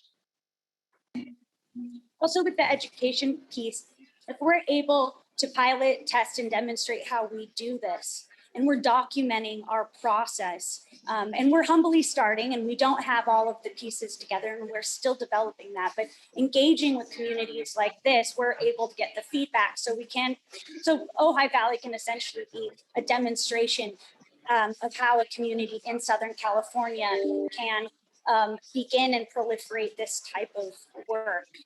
Our education components for year one going into next season includes walk and talks with the shepherds with K through 12 student field trips. Also the curriculum development alongside environmental studies teachers and trying to integrate how what we're doing in the Valley can get into curriculum in schools. And so our short term, we've already gone through a few of these pieces, but again, proof of concept model is something that's really important to us, because if we believe that we can create a model, we're only, it's not just us who, we're all in this together. It's not just us who benefits, but the more we learn from this, the more we can share.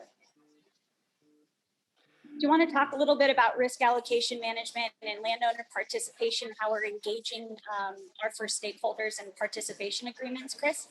Yeah, and we're going to cover in a slide coming up is the next step slide. So we're going to talk a little bit more about that. But in starting small, we start with our demonstration sites, and kind of Rich alluded to that in the earlier presentation about our contracting is very simple. So far, our funding to date has been private, and except for some coming from the Ventura County Fire Protection District, but below their requirement for taking it out to bid. And so it's been a mix of direct contracts with the grazers and also our partners signing a participation agreement such that we could represent, the project, have people come on, take a look. We gave tours of the things going on and be able to use those images and those testimonials in promoting the program. And that's simple, and we contracted for the grazing on these sites directly with the two companies owned by our program directors, which is Cole and Michael. But as this program grows and as we start to really mount the acreage, if we're successful, then that structure is going to become more complex. And also as depending on funding sources. But as we said, we launched this program in April of this year. So we're only a handful of months into it.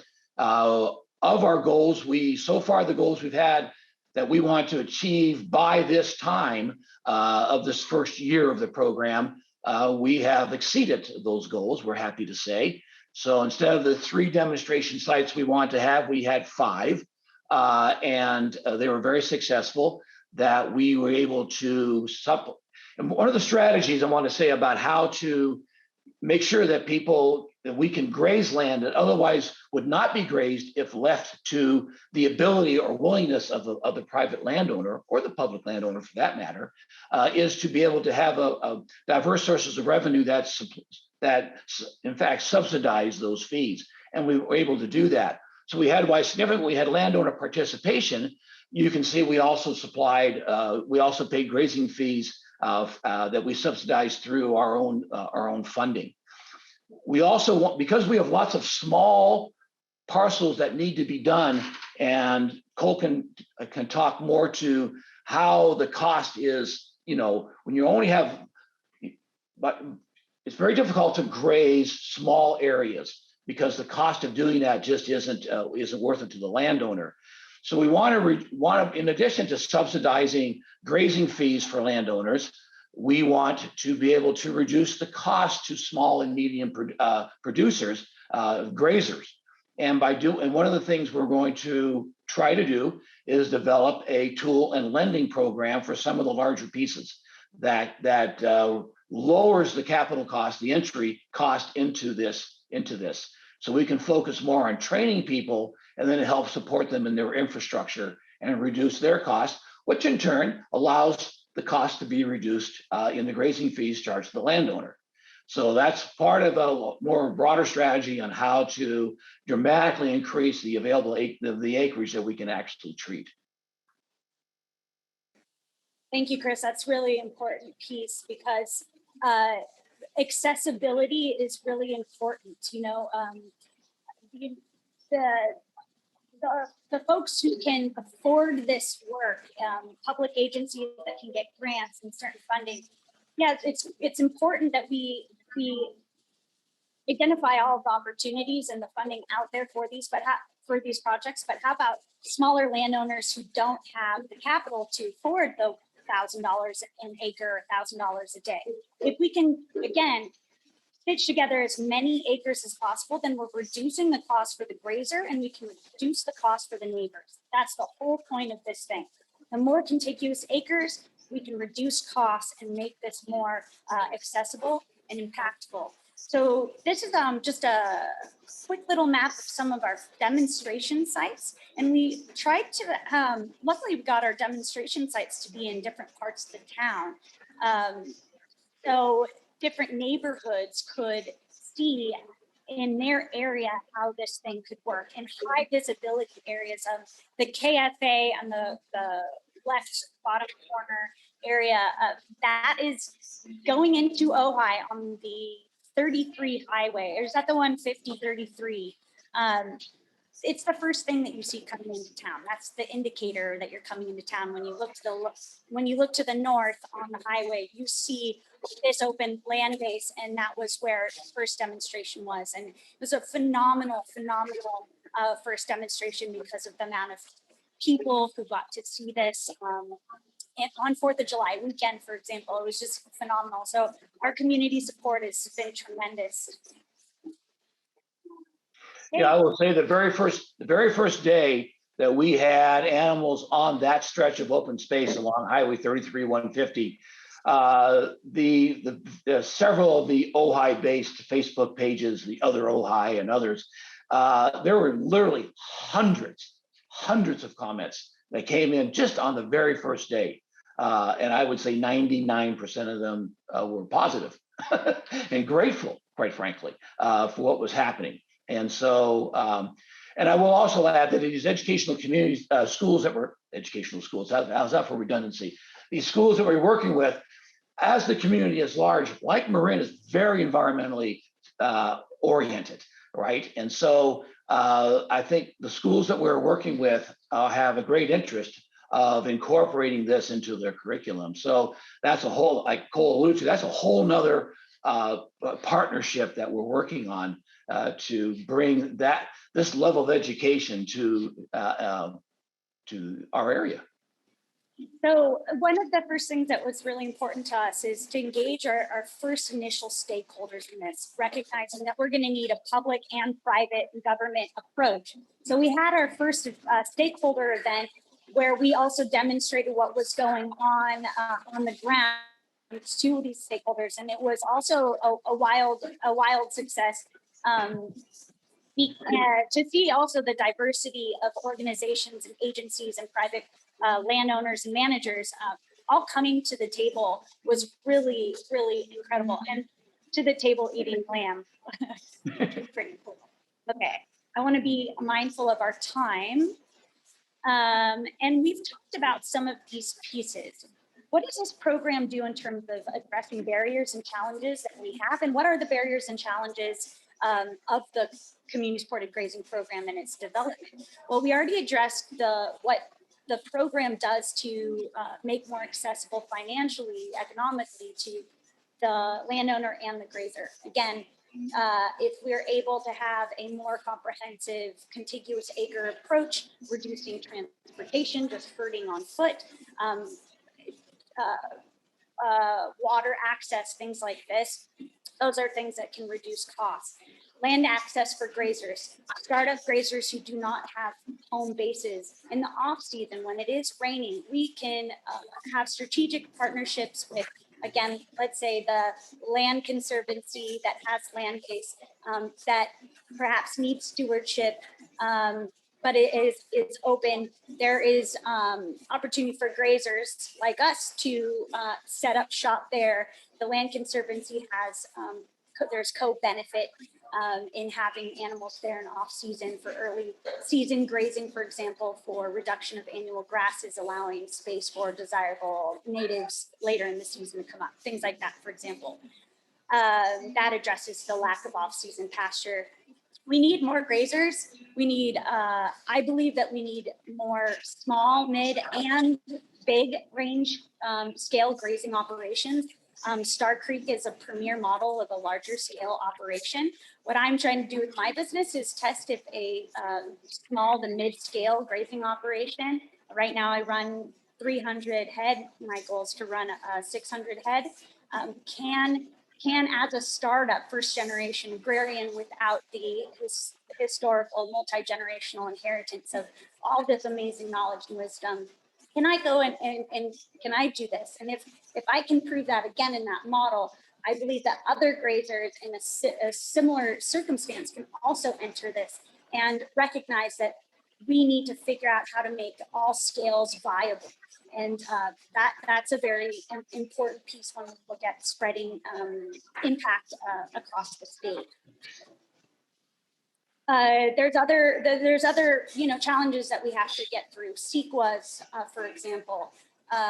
We also have to do a lot of education. There are private landowners that will probably not want grazing animals on their property. How do we deal with that? How do we garner participation from folks who don't want to participate? Things like this. I will also add to the environmental, the CEQA, our approach there, our long-term approach is that, I mean, there's the CAL FIRE VTP programmatic EIR, but in looking at that, it lacks the granularity necessary for our area, our watershed.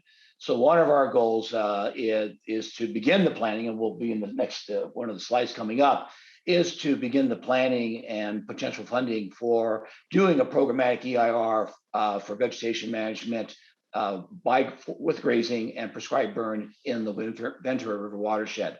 And I will add, we're working with the Ventura County RCD, who has started a prescribed burn association. So we're working together on combining these two treatments.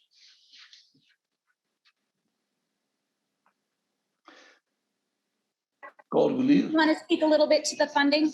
Yes. As we've alluded to all the way along, we're looking at sustaining the program and expanding the program through multiple revenue streams and diverse sources of funding. In the grant area, and this is also how, because everything has to be viewed holistically and the interrelationship of all of this. Let's take, for example, we have a fire hazard in Ojai Valley, in the stream beds coming out of the valley. We have a large amount of growth there, particularly arundo, which is very difficult to remove. It has a variety of impacts on the watershed and the riparian zone, most of them negative. It's highly invasive, difficult to remove, but also provides a pathway of fire into the valley. So it's of great concern for wildfire safety and for watershed health. So by looking at, and right now most of the arundo's removal, which is very expensive, has been done on a watershed protection basis. But by combining the various concerns that this raises, wildfire safety, water, watershed, invasive plants, etc., we're looking to, through our partnerships, joining together and going after various diverse sources of funding, that we can actually begin to tackle this problem on the scale that is necessary. Arundo, for example, takes a tripartite approach. It has to be, grazing can be part of that. mechanical is necessary, and quite frankly, chemical is necessary as well to tackle this problem. So a working example right now, we're working on a vernal pool. Actually, I think Cole's finished that up at Besson Hill School. And the funding for that is coming from, well, from us, the Fire Safe Council, and from the State Water Resources Control Board, who has now come to view grazing animals as a tool that can be used in restoration post-Thomas fire.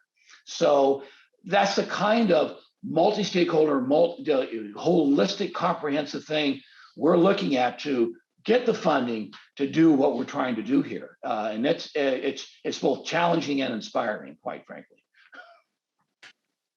Thanks, Chris. Okay, so just to wrap up our first year of what we have accomplished and what we are working to accomplish in spring of 2022. We've done those partnerships. We've done the stakeholder convening, and in fall, we intend to launch our first crowdfunding campaign, a Goat Fund Me, for neighbors and community members to pitch into a larger fund that will fund the grazing in their particular neighborhoods. We'll tell you how that goes. You'll hear all about it, I'm sure. We need fine mapping of the corridor, and working with the Ventura Fire Department, we are able to get really specific. Well, it's a lot of work, but get really specific on the highest priority. What are our priority sites that need to be treated and when they need to be treated? The legal structure and the risk management, who owns the liability for the overarching program, all of these structural pieces, the RFP process for larger contracts, how does that work? The development of grazing prescriptions, working with the UC Extension and the Land Conservancy, identifying not only what are our fire fuels goals, but our ecological enhancement goals. How much, what's the RDM that we're trying to leave behind? What's the timing based off of all of those goals? And that's cool, because now we're working with, having the environmental considerations, and then at the same table we have the fire department there as well. So we're starting to stitch together some really cool partnerships and working to achieve goals in this holistic approach. And I think we kind of covered some of these pieces, but just summarizing what we've already been talking about is the next steps we need to take in this year, for this year and into the next couple of years. Obviously, the rather simplistic legal structure we have now in contracting process is not going to work as we scale up. So, which is also good news, because if it doesn't work, it means we're scaling up. So, my background is I hope will work, will help us in that regard. But so we are looking not only to do this program for ourselves in this area, but because of the unique challenges of Southern California, we're looking to we do very much development in mind by making this replicable and scalable for other areas and operate as a model. And we've already gotten interest from surrounding areas on this program and how this might be done. So that's part of our broader view as well. Like I stated earlier, something we wanted to drive home is that watersheds, wildlife, wildfires, they don't really give a darn about property lines and political values and economic status. So our approach is working to cross all of those boundaries, recognizing that. And it's really going to be that together, we're going to have to create this strategy. And after the Thomas fire, the community has banded together tighter than ever. And people really want to be a part of a solution to creating more resilience in the face of so much change that we're having. And this is our way to do so in our valley. And we hope that we're successful so other places can learn from what we're working to do and achieve, and feedback, ideas, collaborative support, all of these things that we're really calling upon our communities outside of the Ojai Valley to give us input on how we can make this work. And we'll leave a couple minutes for questions. Thank you so much. And thank you, Chris. Thank you, Cole. Thank you so much. I think you did a good job from Starbucks. Absolutely. Challenges of being a shepherdess in 2021. All right, we do not have any questions in the questions panel at the moment. If anybody has any, please go ahead and pose into the questions panel. We do have a lot of comments. We're getting quite an echo, Christina. Oh. Okay. I'm not sure why that would be. Thank you for the notice, though. Test. Stacey. Stacey, am I echoing? Or just Christina? Just Christina. Okay. Mark, I'm going to let you take over from here then. All right. I'm just arriving, so where are we in the process? You're going to the questions at that time. There are not any currently. Sorry about the echo. I don't know why it happened. I'm not sure I'm going to clean this up in the video, but we'll roll with it. All right. So, let's see. So, Chris, Cole, how are you guys? You guys, any other questions you want to address? Hopefully, everybody has seen in the chat. I've posted a link and phone numbers for going to the noon Zoom session. And so, unless there's anything that's going on right now, I'm going to say I'm going to drop out. I'm going to run over to that Zoom session. It should be open now. So why don't we all head over there and we'll continue the conversation. Hopefully we'll only have one of Christina when we get there. Hang back here for a few minutes. Let it resolve. Okay, thanks, Christina. I'm going to drop out and go. Thank you.